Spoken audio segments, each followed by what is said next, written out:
Coming up on this episode of the Village Idiom. Because I'm reading this book on antigravity and I'm having a hard time putting it down. Village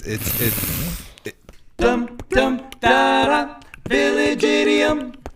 Hello and welcome to the Village Idiom. We are a podcast that every single week chooses a popular saying, take a shallow, hopefully comedic, once in a while even interesting dive into its meaning, its usage, its origins, but we're also going to just use it. It's really its intent is to hang our otherwise directionless conversation on.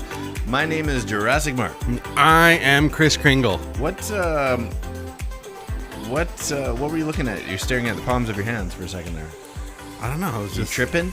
A little bit. I started dancing and then I started looking at my palms in my hands and then, well, the real thing is I just came off this crazy turkey dinner. Oh, I joined you. Oh, I'm feeling it. For those of you watching today, it is Christmas Eve. The trip is going to hit the fan. The trip is hitting the fan. I'm tripping right now. My tryptophan, I'm like, what is going on? Turkey hands. Gobble, gobble. Oh, wow. The tryptophan does other things to you. It's the trippin' fan. Tryptophan. It's trippin' to fan turkey. It's good, man. Anyway, this time of year. This is the last week. Christmas is right. What 2 day days is it today? 23. 23 that this is coming out. 23. This is arriving to the masses on December 23, Christmas Eve. Merry Christmas to everyone. Hope the next couple days are amazing. We're coming off of just this amazing time of festivities and eating too many things, right? And stuff and turkey and eggnog cheesecake. And I hope you were enjoying wasn't that good? Your Christmas season. That eggnog cheesecake. That it was amazing. Was. But let's stop talking about these lofty awesomeness that we had in our mid-afternoon lunch and maybe you're just so down to earth. Get down to earth. You don't think that's down to earth? You don't Eggnog think that's cheesecake? everyone's experience? I think that's luxury. That was pretty luxurious. Yeah. It was the crazy meal. It was honestly like we get together for Christmas lunch annually. Yeah. That could have been the best one. The flavor, taste. And it was crazy. And it was arranged, I'm assuming, it wasn't arranged in-house, but it was brought in-house because of not being able to go out to restaurants as freely. And it was better than... It was the best Christmas meal of all time. Yeah, it was amazing. Yeah, I don't know if it's just because it's the freshest in my memory. Is it the first of the season for you? No. You've already had Christmas dinners? No. So it's the first of the season? No. What's happening right now? So, I guess, but this is my third kind of Christmas party thing already, okay. of which there has been these things. So, all right. But as far as like a plated sit down scenario, but like potluck Christmas, like I'm deep into it, man. Wow. This was my first for the season. My bench is deep and wide. Your bench is deep and wide. You just read into that what you will. Receive the information. I'm just saying that if you examine the size of my bench, it's enormous. It's deep and wide. It's deep and wide. Wow. Yeah. Deep and wide. It's tryptophan-y. It's tryptophan-y. It's we're growing. We're expanding. Unbelievable. Yeah, there is no more room at the inn. I don't know what else to say here. I am the 3-in-1 myself. Wow. I feel like I'm 3 in 1. I think you went too far there. Does that push it? Yeah. I'm the size of 3-in-1? Okay. Not like the 3-in-1. Okay. Like as we celebrate this down more like the three wise men. No, I was thinking just like I'm just lardy right now. I'm lardy. I'm lardy right now.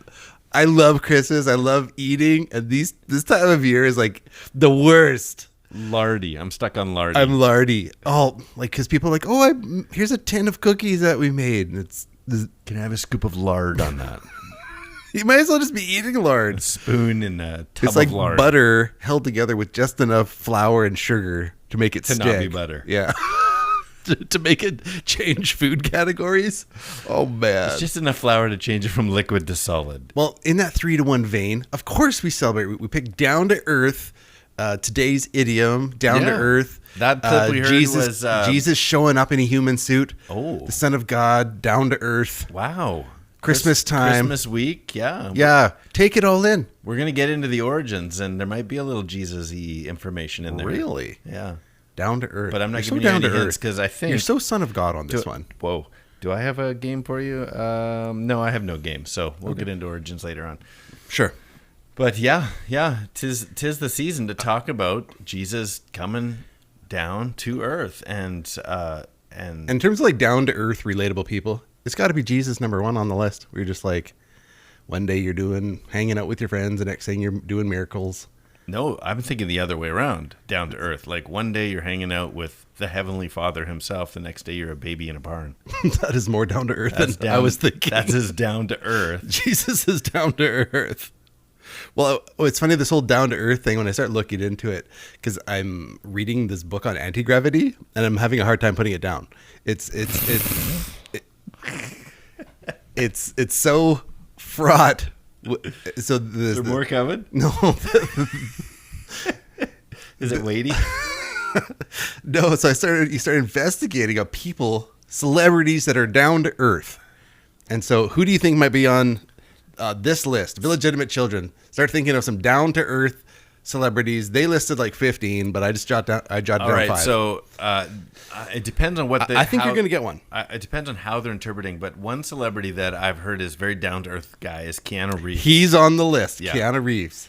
In that he goes out of his way to get to know like the, grip boy number 2, like, And us riffraff. yeah. Like he lives his life like you could possibly see him at I a deli hope on the that side of the street. Bill Murray's on that list. Bill Murray is on the list. So Bill Murray, Keanu Reeves. You're amazing. How many you got on your list? There Or you was didn't write there was down? 15. I picked 5. Okay. And so then I balanced it out just to make sure that there was good representation. Of, Clearly, Leonardo DiCaprio's on the list. Can't even say it. Can't even say it without laughing. yeah, he's down to earth.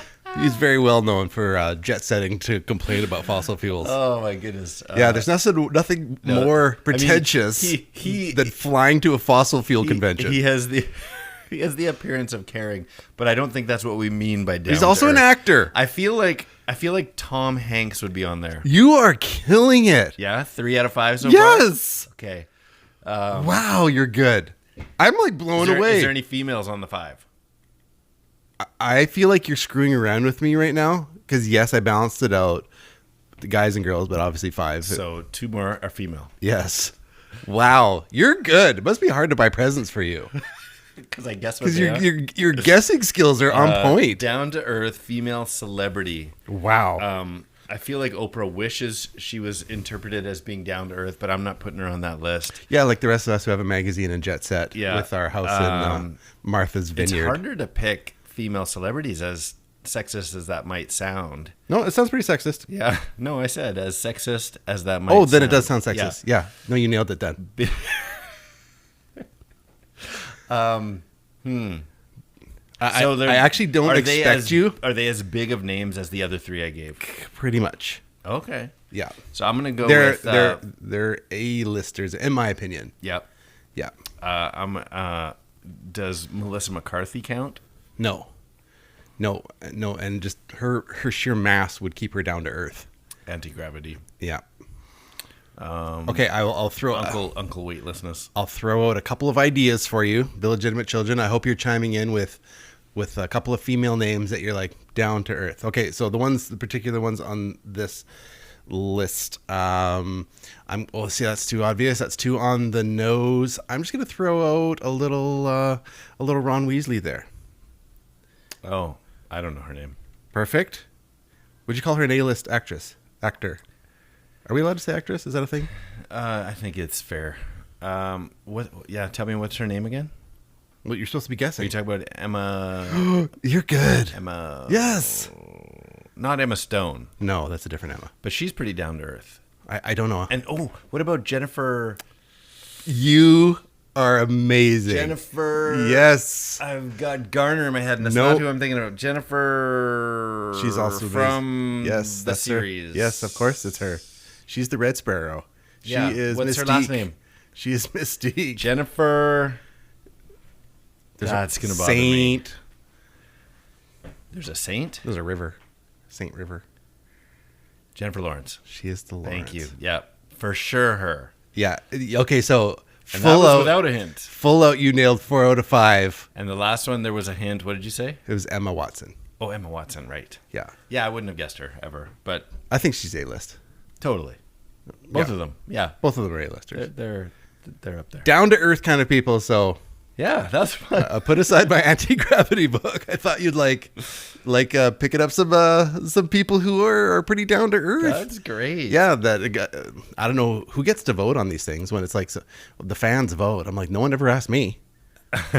I'm a fan. Yeah.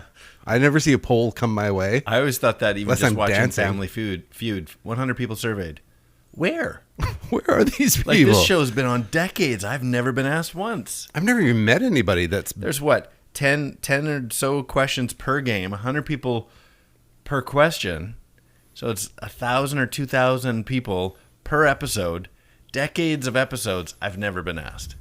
Doesn't seem right. Or know anyone who's been asked. Or know anyone. Are they just standing out? Is it the studio audience? Is I it don't know, like maybe they're as just on they the come street. in, as they come in the door, the studio Oh, audience? so interesting. So, what do you think of? What would you say are the top 5 games that involve a ball? Oh yeah, me too. That Okay, cool. involve a ball. Good talking. Next person. Yeah, they're getting a little nastier with their. Like they're harder it's to like answer. no, it's like innuendos. Oh, dirtier. You mean? Yeah. Oh, okay. Anyway, so you looked up celebrities. I like your little research better than mine. I was looking up. I was trying to get a little info on the fact that so Down to Earth. I went the opposite. I'm like, how much is it to go to space? Because that's becoming a real thing right now. Yeah. And so Captain Kirk went up in Blue Origin. William Shatner just went, and the only information I could find, and whether he paid for it himself or not, I don't know. But that seat, his seat, to have done what he did would be about $55 million to go do the space. But I found websites, sign up now for 2023 to go to the Russian space station, and they're saying within 10 years, not that this is putting me in the ballpark, but within 10 years, you could probably do it for $100,000. Well, that's definitely in range. Not my range. Well, sure, you could come up with $100,000. In Well, I could come up with it, but I'd be like, But if you're like in 10 years, you're like, I have children, even adult children, that I'm like, I also feel like have a life. 100,000 could go something I else. also have a life, and I'm alive right now, me, and I earn some money, you're and I going want to to go to space. space. But do you know the website Omaze, O-M-A-Z-E? Yeah. So there's Giving away cars or giving away seats they're on. giving away some flights. That's funny. So, yeah, maybe I could go. I think it's possible. But then I was talking. So I looked up that, and then I was talking about the new Elon Musk technology, where the rockets come back and land. They come back down to Earth and land, so that they're reusable. And now he's working on new technology, whether it's happened or not. So they've had 50 some rockets in the last 10 or 15 years. No, I think it's only 5 years actually, to exercise the going to space and reusing rockets, because the ocean floor is littered with rockets that they've never It's been. a big place, whatever. Just like land it in the ocean, throw it in the back. It's like the backseat of my car. It's nature's. The ocean is NASA's backseat of the car. Awesome. Anyway, they're now coming back and they land, and so now his next technology is having the launch pad itself, or not the launch pad, but the arm that the rocket's beside before it takes off. That they want to save the weight that the landing gear uses up. So get rid of landing gear, have the rockets come back, and that arm catches it. That's amazing. Because that's they're the already next using thing. nets on So ships. Oh, are they? Yeah. Yeah. Yeah, if something goes, hey, So like, they want to use the arm. Oh yeah, that was part of the article. They want to use the arm so that they don't have to. Part of the expense is catching it or landing it somewhere else. They have to transport it, a rocket. So now they're trying to geolocate the precise landing so that the arm, maybe it's still just a net. how much could it be to It just have a said big giant arm? It said catch it, and I pictured like Radio Shack, like that movable arm. or you got the little clencher over here, and it just One of those springs out. garbage picker-upper things, but like a super industrial one. Yeah, that's how I pictured it. But a net is probably accurate. Well, they're already using nets. So the net seems like a step backwards compared to the landing gear. Well, at least they get it back. Yeah. Save that expense. Anyway, back to Earth. That's where my Down brain to went. Earth. I like your Interesting. celebrity one. That was fun. So yeah, that was back to Earth. I don't even think we've talked about its meaning, but Surprisingly down to earth guy, and surprisingly down to Earth guy. Like people, it's a compliment. Yeah, in a for sure. humble way. It's somebody who is sensible, practical, A reasonable individual. and it's never said, like, there's sometimes that people are too practical, but I don't think you ever say, I don't think you ever use the, You're so practical. You're made of gravity because you just bring everything down. no, you know what I mean? Like, if somebody, they're too realistic and they don't brainstorm. Like with they have no me. filter. But you would never say, they're too down to earth. Like, No, it's a compliment. It's a compliment. Yeah, you've struck a balance. Yeah, you've struck that's a good way to put it. They've struck a balance. Vince, he's a real down to earth kind of guy. I love him.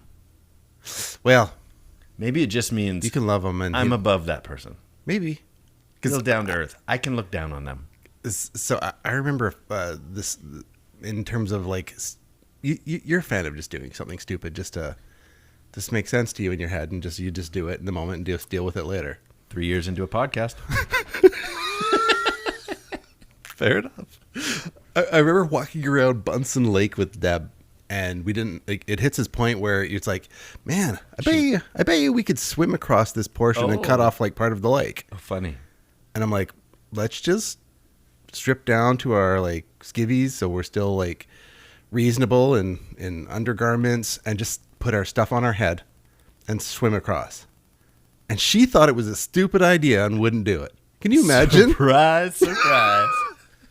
Were you actually thinking of doing it? Yes. No way your clothes would have stayed dry. Doesn't matter. Have Who you ever gone cares? swimming and your hat has stayed dry? It's not important to the story. It is when your explanation is, let's put our stuff on our head. I was talking about being a reasonable, down-to-earth person. I'm like, but now I don't have a story that I swam across the lake with my clothes on. Right. And Okay. what would it have mattered? Okay, let me tell you a story. Down to earth. This was a lofty idea I had this week. Maybe 4 or 5 months ago, maybe longer ago, I got an email that said, save the date. Rachel Coates and Joe Pilkington are getting married. I'm like, I don't recognize those names, so deleted it. I'm like, wrong email. Hilarious. This week, Monday, I got an email. Haven't You're heard- invited to. All the details, the hotel that everybody's staying, transportation, Rachel Coates and Joe Pilkington. So I click on it. I'm like, where is this? And it's just south of London, England. And I'm like, I've been accidentally invited to this wedding. So I was going to just delete it again, but I'm like, well, you know what? Somebody has an email close to mine, and they're not getting invited right now. So I click on the button that says send a message. So Rachel and Joe, I couldn't be happy. This is my this is my letter to them.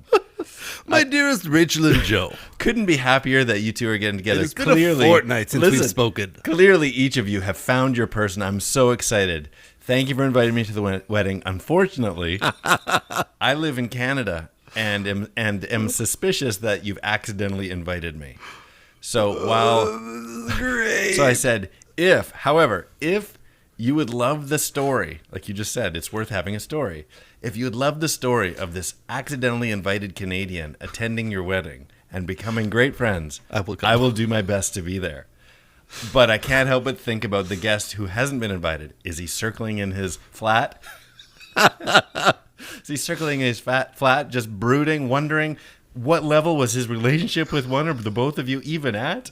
When a random stranger gets invited. So I'm like, but to reemphasize, I hope this gets to the right person. But if you're interested, I would for sure attend. So I'm like, this would be just a great story. That's what I'm talking about. They replied in 15 minutes. I'm like, oh, what's going to happen? And they're like, we are still laughing and have read your letter 3 times.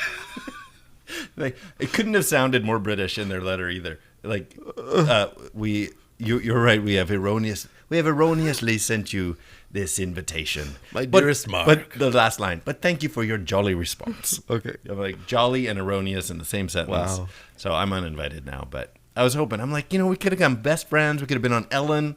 That would have... You need a time machine to do that. But that would be, again, an amazing story. That's what I'm saying. So lofty idea. Now I'm back down to earth. I'm not going Down to to London. earth. But, The down to earth thing is like, it's not reasonable. Like, Right. But amazing. Right.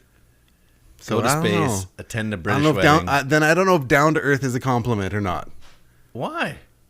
Just for the exact reason a down-to-earth person would not jump on a plane to go to London for a wedding for people they don't know. But you do need down-to-earth people in your life. Oh, sure. Yeah. Yeah, they just don't do fun crap. They're the one that make sure you don't completely derail your life. Okay, speaking of fun crap, we have got to get to... Oh, no. We've got crazy. We've got to get into stuff here. So let's do this. Start with this, and then we'll get into some explanations. Is that time accurate? Said some words. Where'd they go? Where'd they go? No one can know. I turned around and looked behind. Those words came from another mind. Origin.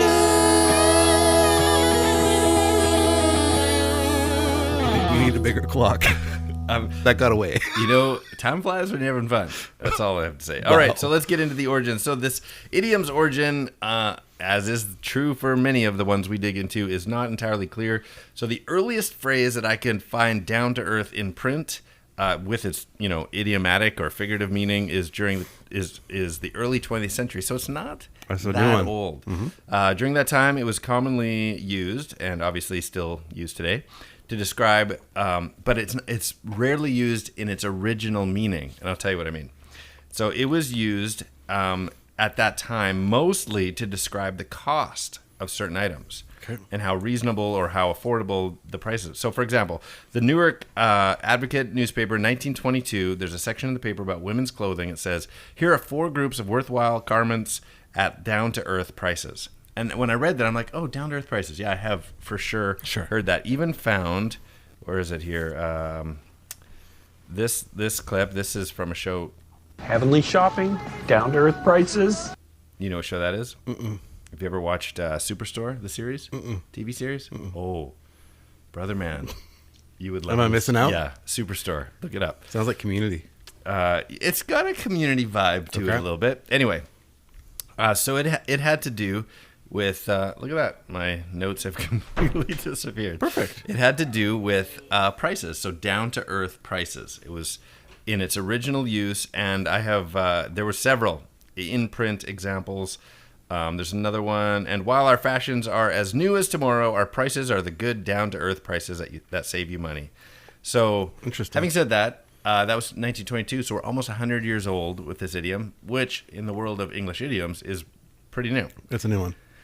So most dictionaries, for some reason, they say the first instant of usage is 1932, but with not a lot of etymology behind it. And I found that one for 1922, so I'm not sure why the dictionaries have missed out on easily found stuff. But this was the most interesting tidbit that I came across, which was there was a book written in 1932 called Down-to-Earth. It was written by Homer Croy, directed by, I guess it became a film as well, directed by David Butler. Excuse me. The story is a comedy. And the ending, in a nutshell, is that this wealthy man who is paired with his very frugal wife and a son who is a gambler reveals to this large party that he's lost everything. He's lost it right down to his last penny. And according to one of the reviews about this, it says, "This little tale, which evidently pleased the audience, turns out happily with Pike wearing an apron while he cooks a meal. He is at last freed from the gaze of the omnipresent butler. He is down to earth." So that was the first time in print. Not related to prices? Not related to prices. And the book is called Down to Earth. So there's a lot of evidence that sort of springboarded it into the way we use it today, because prior to that it had to do with the cost of things found reasonable, practical. And then doesn't seem to be legit, but a ton of, forums, let's call them forums. It's not like the Oxford English Dictionary giving me the background to an idiom, but people in general, their first guess was, as we brought up in the beginning, related to either Jesus coming to earth as a baby, the Savior coming, or any celestial, an angel visiting the earth, something that is at God-like status visiting mankind on earth. But the biggest fingers pointing at Jesus is like, if anybody was down to earth, like that's the best example. He literally gave up his godhood. I mean, I'm stretching the explanation a little bit here. Yeah. To become a man. And so I thought, how appropriate this week we could talk just fun and games on the podcast, but that the hope of the world fallen on this baby as God sends his son down to this earth to live a life and pay the price for our sins. Throw it all out there. Are you going to do an altar call right now? Do I have to put up my hand at some I see point? that hand. Should I shut my eyes? But that's how I celebrate Christmas. Yeah, but same. We're cheesy. We do birthday cake Jesus with friends. Like yeah, we cheese it right up with that. But it's like Christmas Eve services, candlelight services. Yeah, it's trying to life is hectic.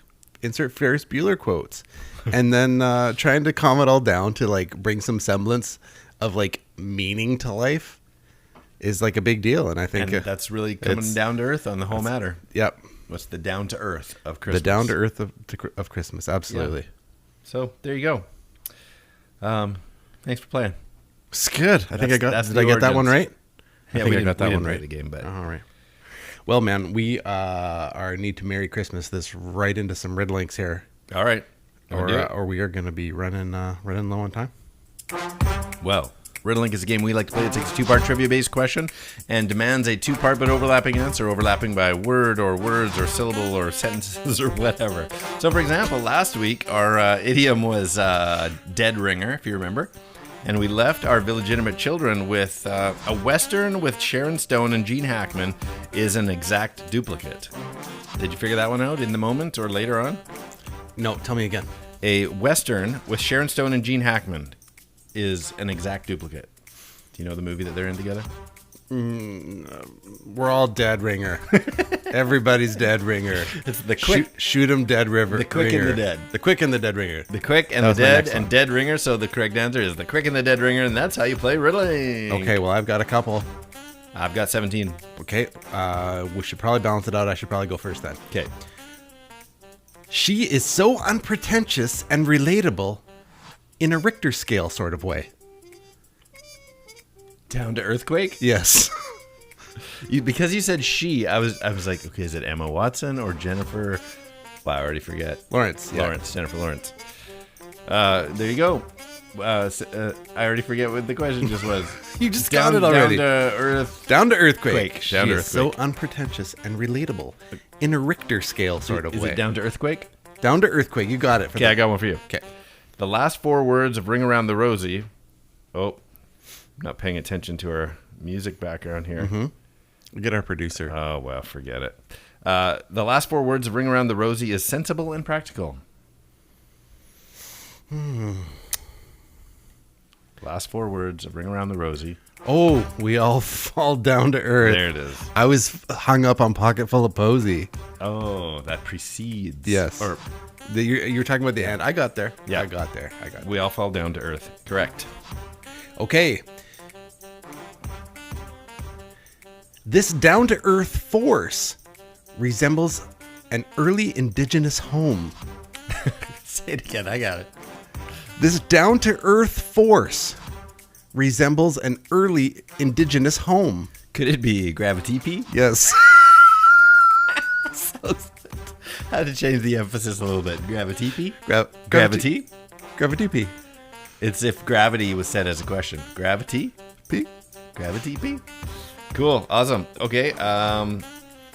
Well, we're down to it. I guess you got to tell everybody how they can play along. Reach out to us on Instagram at the.village.idiom or email us thevillageidiompodcast at gmail.com, or whether it's the Facebooks, the Twitters, the YouTube, or whatever other social abyss of lies and pain you enjoy. Reach out to us there at 3 Minutes Gone. Wow. That was the setup. We're for sure going to get feedback this week. All right, here it is. Leave it dangling out there for everyone. The birthplace of Jesus was either the northern or southern half of the earth. It's a tricky one. That's a tricky one. We'll see if anybody gets this. I'm going to read it again. The birthplace of Jesus was either the northern or southern half of the earth. And that is 3 Minutes Gone. Beautiful. Fun time. This is good. Well, Merry Christmas to you all. Merry Christmas. And to all a good elliptical or ride to work. Merry Christmas Eve. I'm Skinny. I am Jurassic, away in the manger mark. And these are the Village Idioms.